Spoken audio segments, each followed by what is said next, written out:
Welcome back to The Explainer. I am absolutely thrilled you're joining us today because, well, we've got a truly powerful and deeply reflective topic to unpack.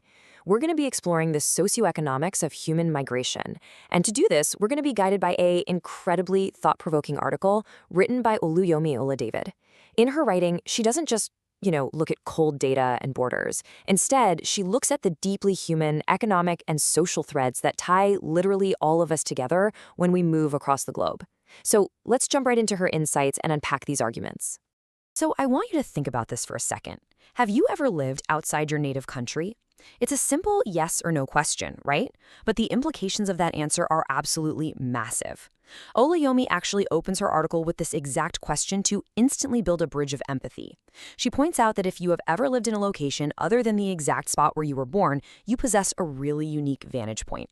You've experienced it firsthand, the disorientation, the adaptation, and ultimately the profound learning that comes from stepping completely out of your familiar bubble and into an entirely new environment. All right, let's move into section 1, the beauty of diversity and embracing new geographies and cultures. Now, before we go too deep into her arguments, let's quickly look at who's actually guiding us here. Oluyomi Oladavid is proudly Nigerian, and at the very core of her work is this really profound love and passion for people. She is deeply, deeply invested in global development and transformation. And her professional background? Well, it's totally rooted in generating real-world solutions, influencing policy and strategy, and honestly providing some much-needed clarity on complex issues just like this one. She brings a perspective that is both incredibly compassionate and highly analytical, which really helps us see how stepping into diverse cultures actually forces you to view the world through a much wider, more empathetic lens. Moving right along to Section 2, the value of migration and its role in economic and social development. It's really fascinating how she frames the historical context for us. She states plainly that migration and human mobility throughout history contributes, quote, in no meager way to economic and social development. Think about that phrasing for a second, in no meager way. She's heavily emphasizing that moving across borders, whether that's internally within a country or internationally, is historically a massive value add to society. It brings new skills, fresh perspectives, labor, and innovation. It's a massive driver of growth rather than some kind of drain on resources. We so often hear migration discussed purely as this tense political issue, but she challenges us to pull back and look at the whole shebang, the macro-level socioeconomic reality. Which brings us to a really crucial pivot in Section 3, choice versus necessity, and the reality of human mobility.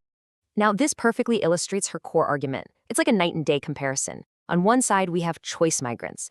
These are folks whose migration is an active choice, made for better opportunities, education, or maybe just pure adventure.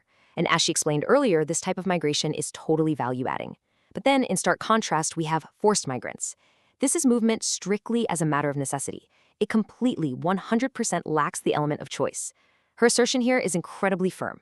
As value-adding as human migration can be, it should always be a matter of choice, and it should never, ever be a necessity. Literally, nobody should be forced from their home. To really wrap our heads around this, we need to clarify exactly who is impacted by this terrible lack of choice.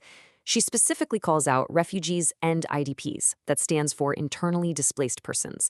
These are the forced migrants. These are the individuals and families who have had to leave their homes not to seek adventure, but to seek basic, everyday survival.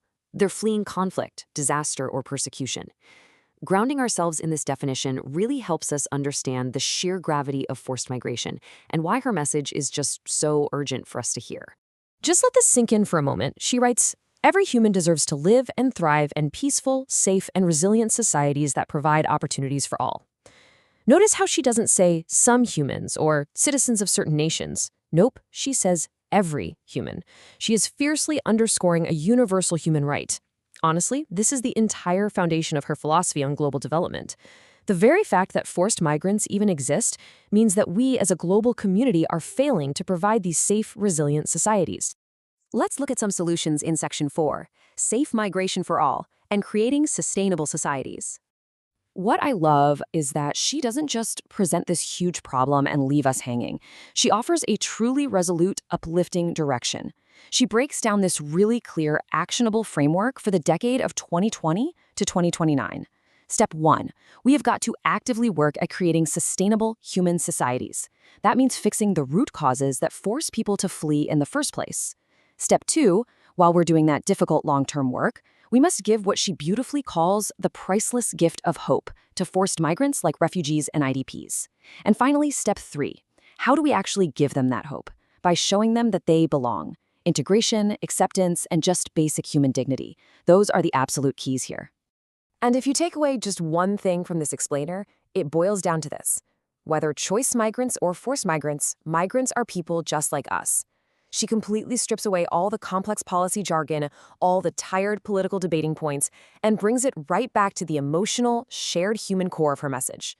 We are talking about people.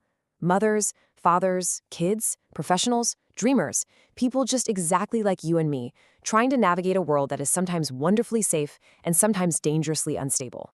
And all of that builds up to her ultimate rallying cry. Let us commit to safe and dignified migration for all. Yes, we can. You can really feel her channeling a deep sense of optimism and resolute determination here. She isn't looking at this global issue as some kind of insurmountable tragedy. Instead, she's treating it as a shared goal that we are fully, completely capable of achieving. She's inviting every single one of us to step up and commit to this vision of safety and dignity. So as we wrap up this explainer, I want to toss the ball back in your court, using her exact closing question. What are your thoughts on human mobility and international migration? Has this reframed how you view the line between choice and necessity? I really hope her structured, compassionate approach has given you something deep to reflect on today. Take some time to chew on this and keep seeking to understand the wider world around you. Thanks so much for hanging out with me to explore this incredible topic. See you next time.